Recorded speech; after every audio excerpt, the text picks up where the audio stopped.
What's Niz doing? What's her face looking like right now? Is she disgusted? This is happily having a nap. Who do you think you sneezing on?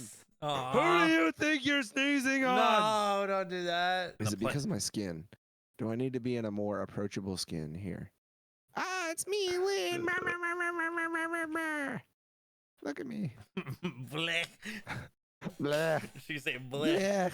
Okay, whatever. Back to Whirlwind here. Scooter, Hey, look, it's Whirlwind, the famous Dawn Seekers drummer, amongst many other things. Oh my God! Wow.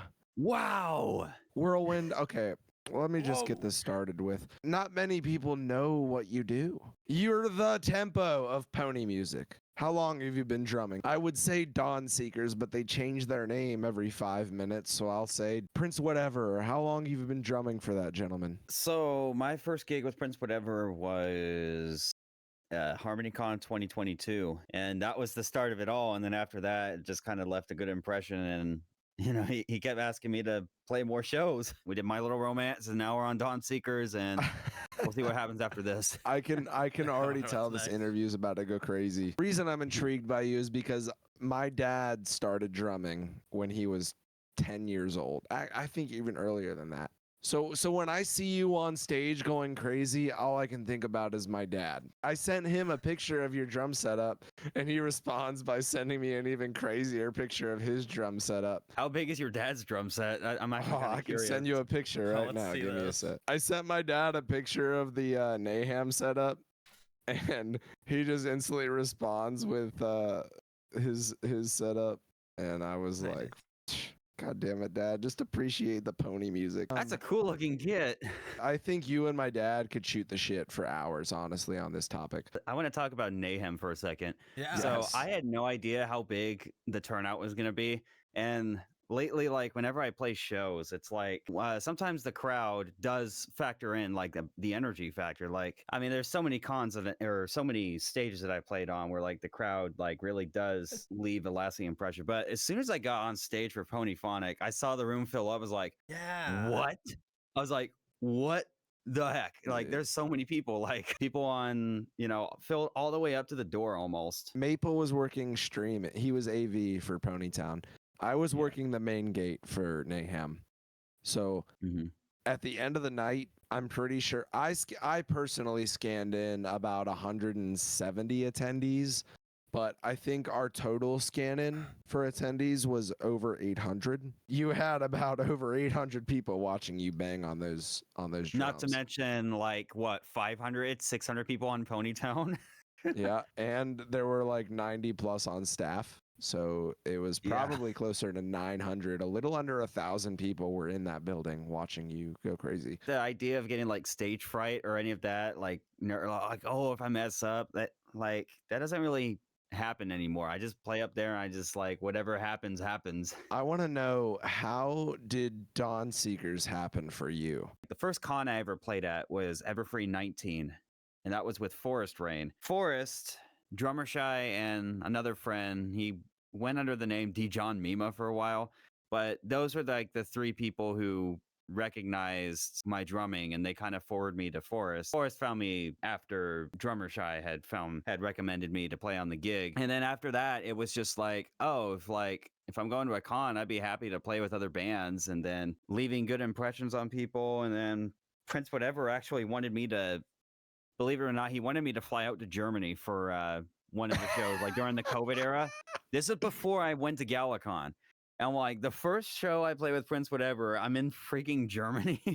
That's nuts. But that didn't happen because 2021 was like, it was a year of scarcity. Like, it was just not good timing. But we did it at HarmonyCon, and then ever since I've been playing with Prince, I guess. He's a great person to talk to when it comes to music and just like song ideas. Let's take it back even further, because this interview's about you. Is it? Yeah, it is.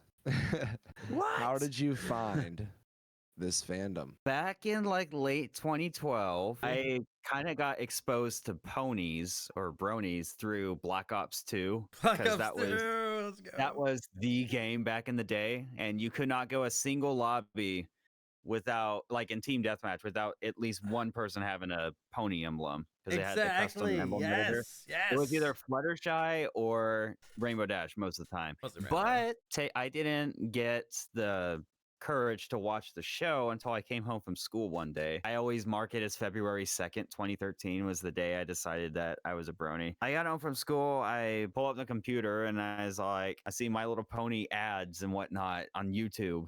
So I decided to watch the episode Wonderbolt's Academy, and the rest is history. It's so funny that you say Black Ops 2 got you into it. I was one of the ones that had the My Little Pony emblem. And hey, I want to say we all went to an actual COD map.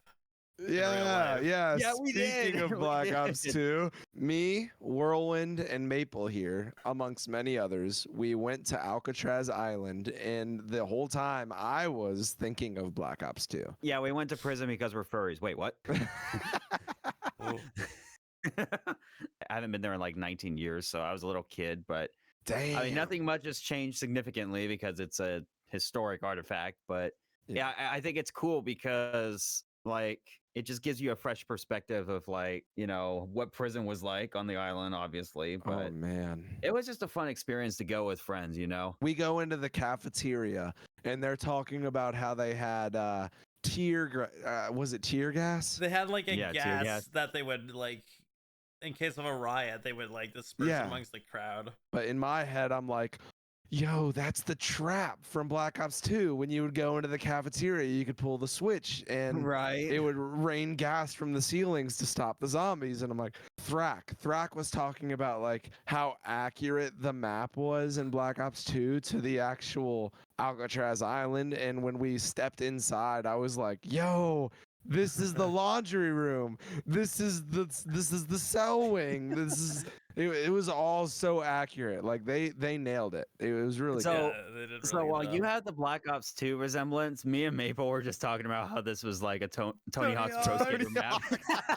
Yeah, like we were going up like the walkway, and like, you know, that little like vehicle that drove up. We were like, yo, that's like the thing that you can like sketch a ride on. Yo, I hit Yeah, the right. nastiest grind right there, Dude, dude. and they like turned that like the warden's house into like a pool, so you can like, you know, do Yeah. tricks. You can do vert in there. I just kept turning back to Thrak, and I'm like, bro, Juggernog was right there. Me and Lynn ended up going to the Golden Gate Bridge, and like I sent Thrak a video of us going to the bridge, being like, "Yo, we're at Pack-a-Punch."